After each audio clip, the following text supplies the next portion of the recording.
باقي العالم يصير عندهم 15 20 30، ورا فتره ينزلون 150 مثل ما تعرفون يعني. ما نريد نجيب اسماء وهاي، ولا حد ياخذ هاي الحركه على غير شكل يعني. اللايف مالته 80 شو اسمه 70 البارحه، اول البارحه فاتح 150 200. برد الولد صديقي واخوي وتاج راس كل الولد زين، فيقول لك هذا مشكله. رجع مثل قبل ما راح يخلي لنا شيء، هو وذاك وذاك الى اخرهم من هذا القبيل. تحيات لهم وعلى راسي كلهم والله، كلهم جماعتي واخوتي، فما يقبلون. اما باقي المشاهير لا، ما لنا علاقه بهم. السلام عليكم اخواني اخواتي متابعينا الكرام. اليوم موضوعنا عن قبل يومين جاني لايف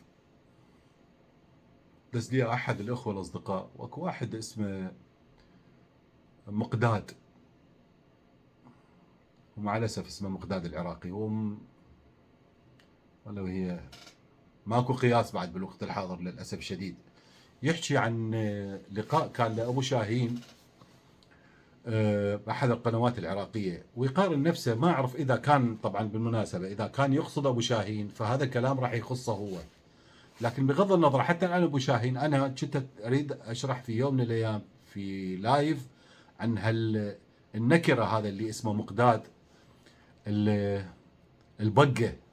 والله عباره عن برغوثه، ويعتبر نفسه مشهور، ويقارن نفسه بابو شاهين.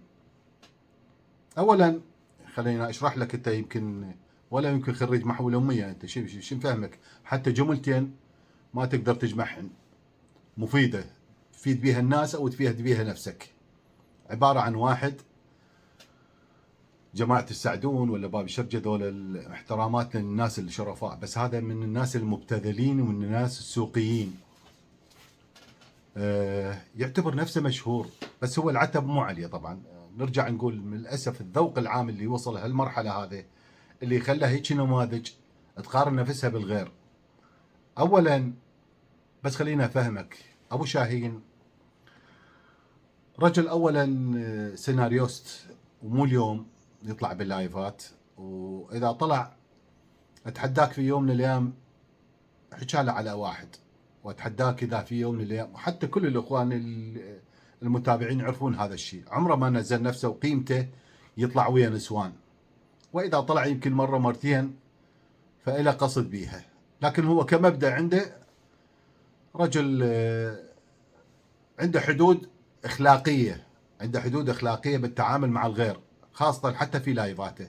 ولايفاته اكثر شيء الناس تحبه، يضحكهم بسالفه حلوه، وان يكون بين قوسين يقول لك كذاب.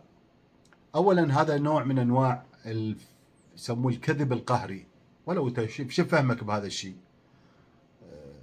مطي وسارح بنص صهوه، يعني جحش. حتى المطي بيه قيمه، والله ما اقدر امثلك حتى بالحيوان، لان الحيوان هم له قيمه، واذا زباله هم نسوي لها اعاده اهلي ورجعوها يسووها شغلات محترمه تنفع بها الناس. انت لا نفع لنفسك ولا نفع لاخرتك ولا نفع للناس، والعتب مو عليك، العتب على اللي يتابعك، والطيور على اشكالها.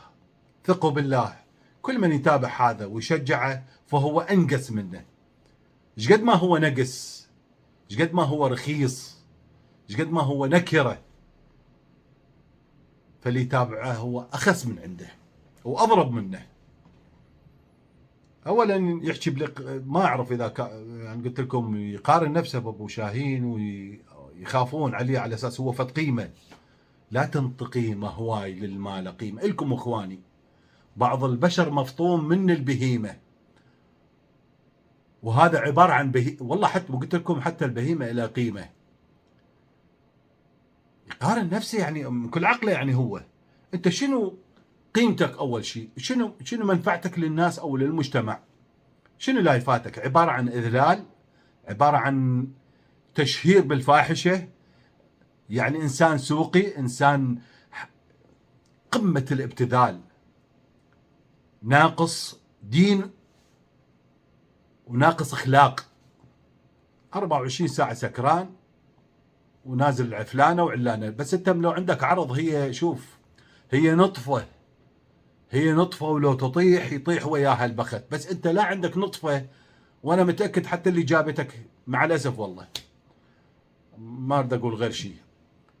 البعرة، اكو قول الامام علي عليه السلام يقول: البعرة تدل على البعير، والروثة تدل على الحمير. هذا مستواك وهذه قيمتك الحقيقية. حتى لما تقول انا انسان مشهور ومعروف، صوري حتى بالحمام، يمكن اشوف اللقاء مالته، وفعلا هو مستواك الحمام والمرافق الصحية. يمكن حتى المرافق الصحية بها منفعة للناس، بس انت ما بيك منفعة لا لنفسك ولا للغير.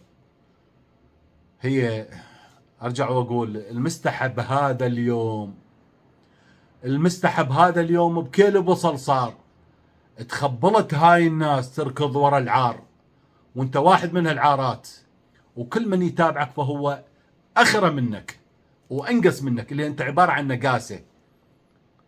وحتى متلون والله العظيم، شوفوه يا اخوان، مره حتى مخلي وراه علم مال فلسطين، علم مال العراق مال القديم، العهد القديم، ومره علم مالت العتاقه، ومره نازل البي خير. لك شوف، احنا 30 سنه بالغربه بس ما انطينا بلدنا رغم كل المآسي. اللي ينطي بلده فهو ما عنده عرض، على اساس مصلح الحكومه العراقيه. والحكومه العراقيه هسه بغض النظر عن الزباين اللي موجوده عندنا هناك، حشى الناس الطيبه بيهم، اكيد اكو بيهم ناس طيبه، يتلون كل يوم، مره الشيخ فلان، مره الرئيس فلان، مره الوزاره، مره. شنو هالابتذال هذا؟ بس قلت لكم العتب مو عليه، الذوق العام هو اللي راح. مرات ننطي قيمه الواحد ما له قيمه. لا تنطي قيمه هواي للما له قيمه، بعض البشر مفطوم من البهيمه.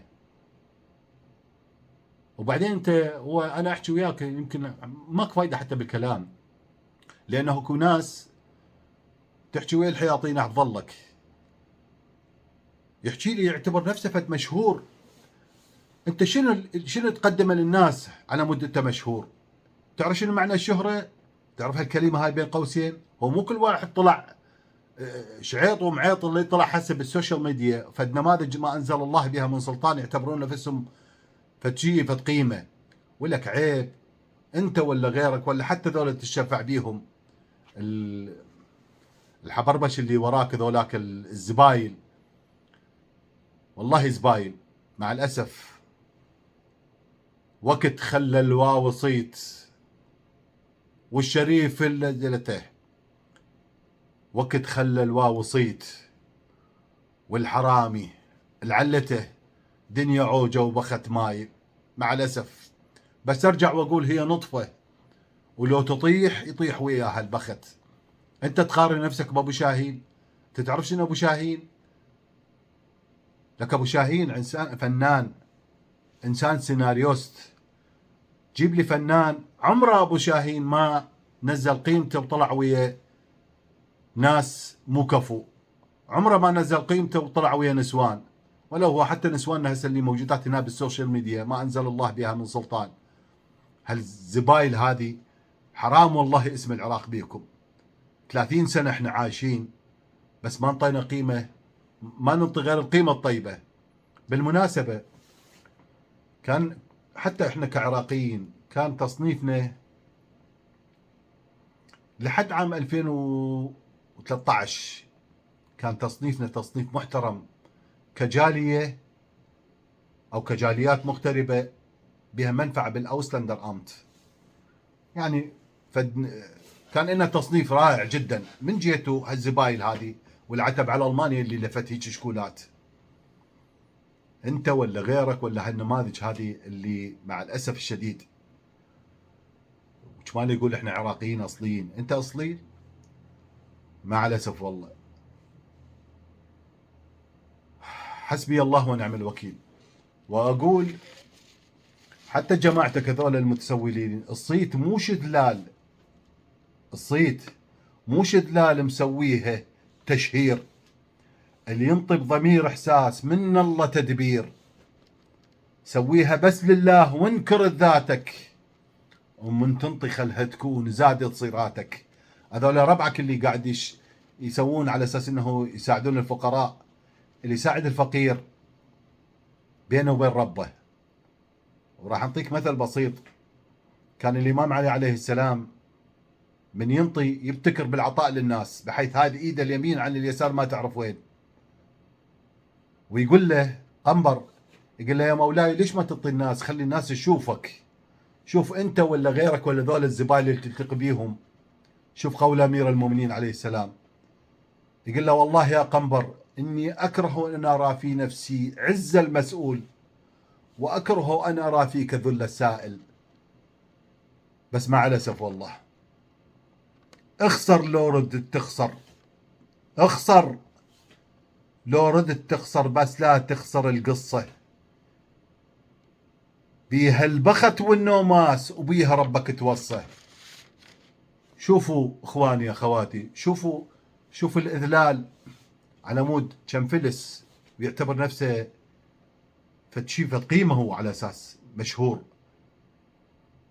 وارجع واقول العتب مو عليه، على الذوق العام للاسف الشديد اللي خلى شعيطهم عيط صار لهم في الصيت. قارن نفسك بابو شاهين واسفه والله مع الاسف. هسه مع احتراماتنا ذولا اللي يشتربون عرق واللي هذه، بس انت تشهير مو بس تشهير حتى بالرذيله.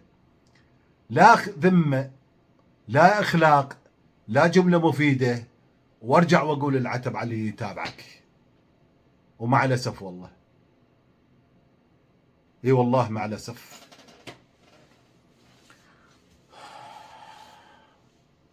مرات الانسان حتى ما يلقى كلمه. اقول ليش وصلنا لهالمرحله هذه؟ ليش وصلنا لهالدرجه هذه؟ سالفتنا عن العراقيين كان تصنيفنا وبعدين تصنيفنا هسه مثل جوازنا. من وراء هالنماذج هذه، من وراء هالزبايل هاي، حتى الزباله لها قيمه. واذا اقول حيوان، حتى الحيوان له قيمه. بس انت بيش تقابل ربك؟ يعني تصور شو لكل كلام رقيب مبين. ولو انا احكي انت وياه، احكي ويا حائط، انت ماله شو سوالف بايعها ومخلصها، لا دين ولا ديانه ولا اخلاق.